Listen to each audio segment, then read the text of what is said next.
हर बार की तरह इस बार भी राजा विक्रमादित्य ने बेताल को अपने कंधे पर लादा और आगे बढ़ने लगे। सफर लंबा था, इसलिए बेताल ने राजा को फिर से एक नई कहानी सुनाई। बेताल कहता है, यह कहानी है विधवा भागवती और उसकी बेटी धनवंती की। भागवती के विधवा होने के बाद उसके पति के रिश्तेदार उसका सारा धन लेकर भागवती और उसकी बेटी को घर से निकाल देते हैं। इसके बाद दोनों माँ बेटी दूसरे नगर के लिए निकल पड़ती है। रास्ते में दोनों एक जगह आराम करने के लिए रुकती है, तो वहाँ एक सिपाही एक चोर को बांधकर रखे रखता है। चोर को प्यास लगी होती है। वो भागवती और उसकी बेटी धनवंती से पानी पिलाने के लिए विनती करता है। पानी पीने के बाद वो माँ बेटी से सारी बातें पूछता है कि उनके साथ क्या हुआ था। सारी बातें सुनने के बाद चोर धनवंती के साथ शादी करने की इच्छा रखता है। यह सुनकर भागवती को गुस्सा आ जाता है और वह उस सिपाही को चोर की बात बताती है। सिपाही भी चोर पर गुस्सा जाहिर करते हुए वो कहता है कि कुछ दिनों में तुम्हें फांसी लगेगी और तुम शादी करने की बात करते हो। यह सुनकर चोर कहता है, बहुत पाप किए हैं मैंने, अब लगता है कोई हो जो मरने के बाद मुझे पानी दे सके। मेरा कोई बच्चा नहीं है, मैं चैन से मर भी नहीं सकता, भूत बनकर भटकूंगा मैं। यह सब सुनने के बाद सिपाही वहां चोर को बांधकर आराम करने चला गया। सिपाही के जाने के बाद चोर भागवती और उसकी बेटी धनवंती को अपने छिपाए धन के बारे में बताने लगा। उसने कहा, अगर आप अपनी बेटी धनवंती की शादी मेरे साथ कर देती हैं तो मैं आपको अपने छिपाए धन के बारे में बता दूंगा। मेरे मरने के बाद आप दोनों उस धन के साथ अपनी पूरी जिंदगी आराम से बिता सकेंगी। उसकी बात सुनकर दोनों सोच में पड़ गई। धनवंती की माँ भागवती ने चोर से पूछा, तुम यह क्यों करना चाहते हो? तो चोर ने कहा, शादी के बाद मेरा जो बच्चा होगा वो मेरे मरने के बाद पिंडदान करेगा, जिससे मुझे मुक्ति मिल जाएगी और मैं भूत नहीं बनूंगा। ये सब सुनने के बाद भागवती अपनी बेटी की शादी चोर से कराने के लिए तैयार हो जाती है। दोनों की शादी होती है और जल्द ही दोनों को एक बच्चा भी हो जाता है। कुछ दिनों बाद चोर को फांसी लगा दी जाती है। भागवती और धनवंती काफ़ी दुखी होते हैं। कुछ दिनों बाद भागवती को चोर की बात याद आती है कि एक गुफा में मूर्ति के सामने की ज़मीन के नीचे उसने खजाना छिपा कर रखा था। दोनों माँ बेटी वहाँ जाकर देखते हैं और ज़मीन खोदने लगते हैं। फिर उन्हें वहाँ सोना, चांदी और पैसे मिलते हैं। धनवंती फिर भी दुखी रहती है और कहती है, अगर पैसे नहीं मिलते लेकिन वो जिंदा रहते तो मुझे सब कुछ मिल जाता। भागवती बेटी को समझाते हुए बोलती है कि अगर पैसा है तो सारी खुशी मिल जाएगी। उसके बाद दोनों माँ बेटी एक नए शहर जाकर खुशी खुशी अपनी ज़िंदगी बिताने लगते हैं।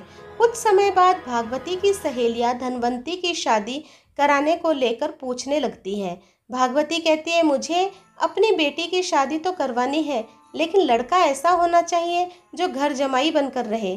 फिर कुछ वक्त बाद एक एक पंडित लड़का उनके घर आता था, जिससे सामने भागवती अपनी बेटी धनवंती की शादी का प्रस्ताव रखती है। उनका बड़ा घर और पैसे देखकर वो लड़का लालच में आकर शादी के लिए हाँ कर देता है। वो कुछ वक्त तक उनके साथ रहता है और उनका भरोसा जीतने के बाद एक रात घर के सारे गहने और पैसे लेकर भाग गया।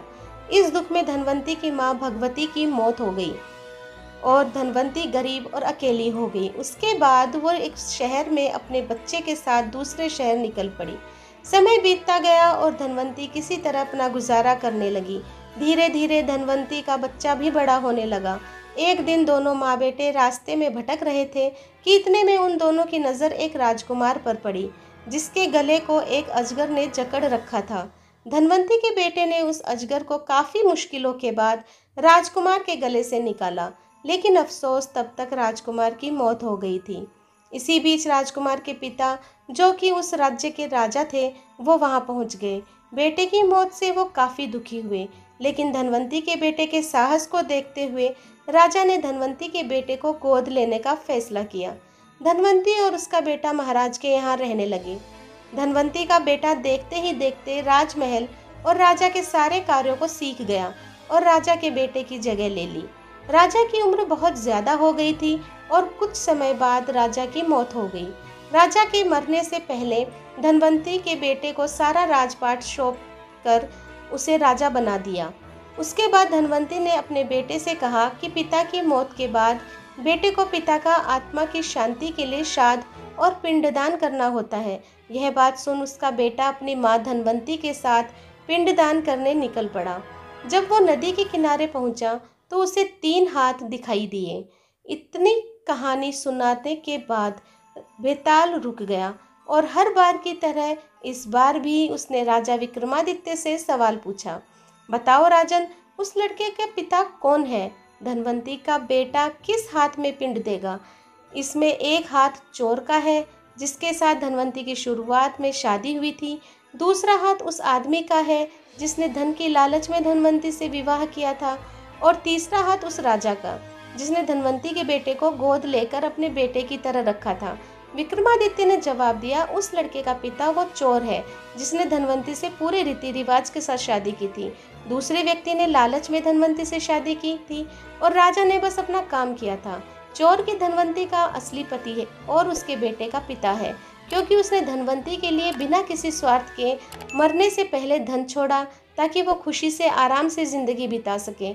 यह सुनते ही बेताल बहुत खुश हुआ और वापस घने जंगल में उसी पेड़ पर जाकर उल्टा लटक गया।